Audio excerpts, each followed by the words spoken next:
So, is the European Union worth it? I think I'm allowed to talk about the European Union. I've lived in three different European Union states. I lived in the UK when it was a member of the EU. I lived in France for a little bit, and I've lived in Italy for a while as well, and I'm a citizen of Italy. Also, I speak four European languages, so all the languages I speak are European languages. So, I reckon I can talk about the EU, and I've been to 32 countries in Europe, something like that. So I've been around. Obviously, as a citizen of the EU, especially if you're young, it's kind of hard not to like the EU because you get freedom of movement, and it's so easy to volunteer and travel, and you go to a bunch of things that are free. Like I went to the Louvre twice in 2 days, just like one day after the other.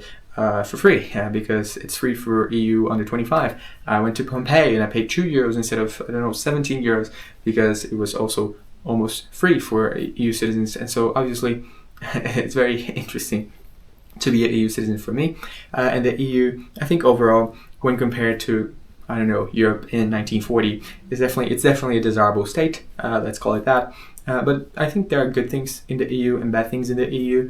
And I think the best approach to the EU, in my opinion, will be a Swiss approach to the EU, where the Swiss they pretty much got the best of the EU and they left all of the bad things of the EU. So the Swiss they're pretty smart, they're pretty genius, and so I reckon that if I could choose, that's probably the line I would go to. To discuss the EU, you have to realize that the EU is actually four things, and it gradually built up on those things as it went along. So it started as a very small union between Belgium, Luxembourg, and the Netherlands, and gradually grew into a whole European state. So the first thing that actually started was a free trade agreement. And free trade just means that you're not going to have any tariffs, and that you're going to somehow ease your regulation so that it's easier for countries to trade within one another. And that's just great. Free trade is wonderful. It allows for both countries, both parties to get better off. And I'm definitely pro free trade. So the EU, as pretty much the biggest free trade bloc in the world, is definitely a positive thing. It's very good that you can be in Ireland and you can sell something to, Iceland or Italy, even though Iceland isn't in the EU, but it's still, it is in the free trade zone. You can sell and there's no tariffs there. It's as if it was a domestic product. So that's obviously really good. The second thing that the EU is a customs union. So what that means is that even though they don't have any tariffs within the EU, they have a common tariff for outside the EU. And I think the logic behind customs unions is obviously that if they didn't have it, but they still had free trade, let's say Portugal didn't have any tariffs and Italy had a lot of tariffs, what could be done is just you import something into Portugal and then move it from Portugal to Italy because it has a free trade agreement. One country that is part of the free market, the free trade agreement, but not a part of the customs union, is Switzerland, and it still works pretty well. One thing that's really amazing is that because Switzerland is not part of the customs union, it overall has a lower VAT and also lower tariffs than the EU as a whole.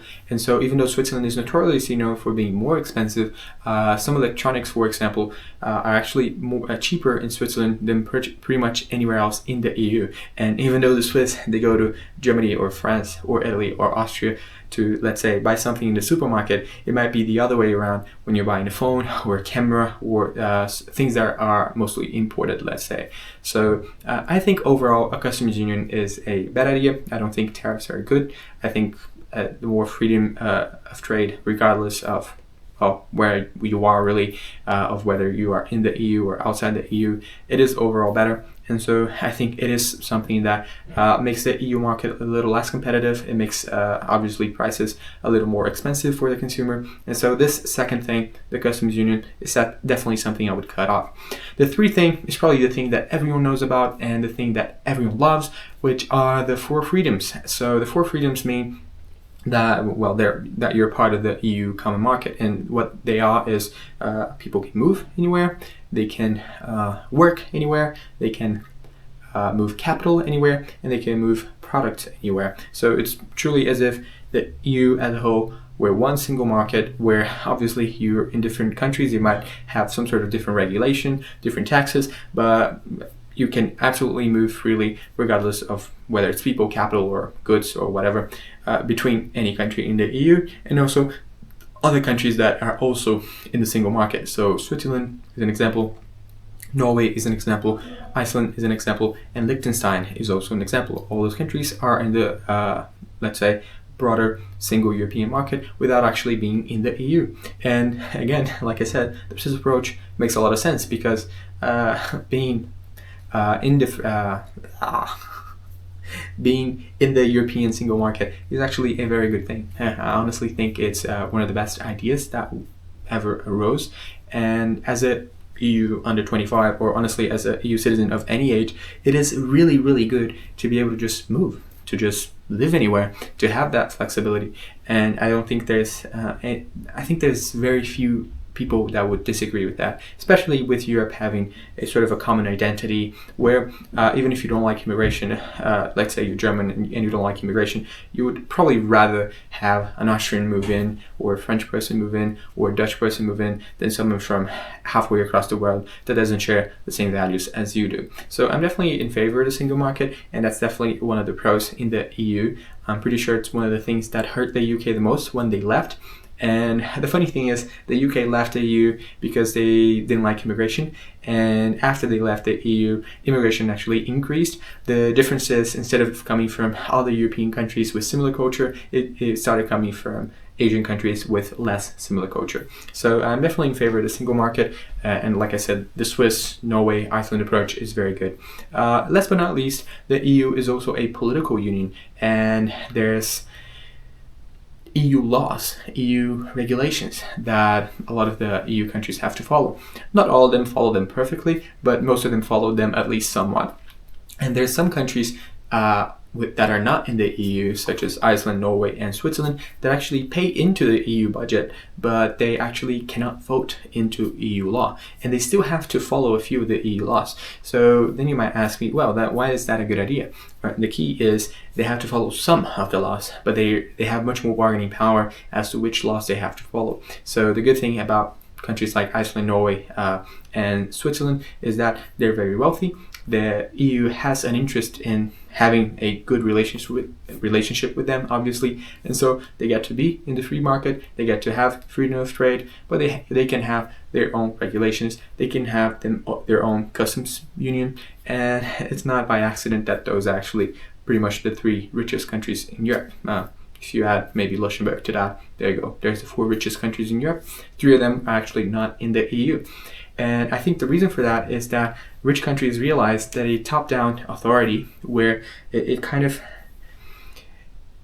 is a little too strict, it's a little too broad, and it regulates a little too much. The EU is notoriously known for being a very big regulator, and it's one of the reasons why the tech industry, for example, or big companies actually end up leaving the EU for the US, so for more interesting markets. A lot of entrepreneurs do that too. They move from Italy to Dubai, they move from France to Dubai. A lot of Europeans move to Dubai overall because obviously no taxes, virtually no regulations, and not too far from home. So is the EU worth it? Yes, I still think that the EU is worth it. I still think that freedom of trade between the countries and the single market between the countries is something truly, truly remarkable, really, really good, and it's much better for those countries to be aligned like they are now than however they were 100 years ago. So I think it's overall good, but that doesn't mean that everything in the EU is good. And I would personally definitely change the customs union, either by abolishing it completely or at least by lowering tariffs overall that the bloc as a whole has on other countries.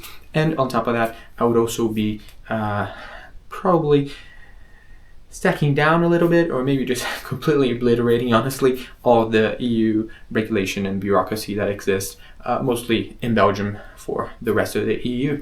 So I hope you guys liked this video. You don't have to agree with everything. You could just comment in the comments below whatever you think, and I'll see you guys around.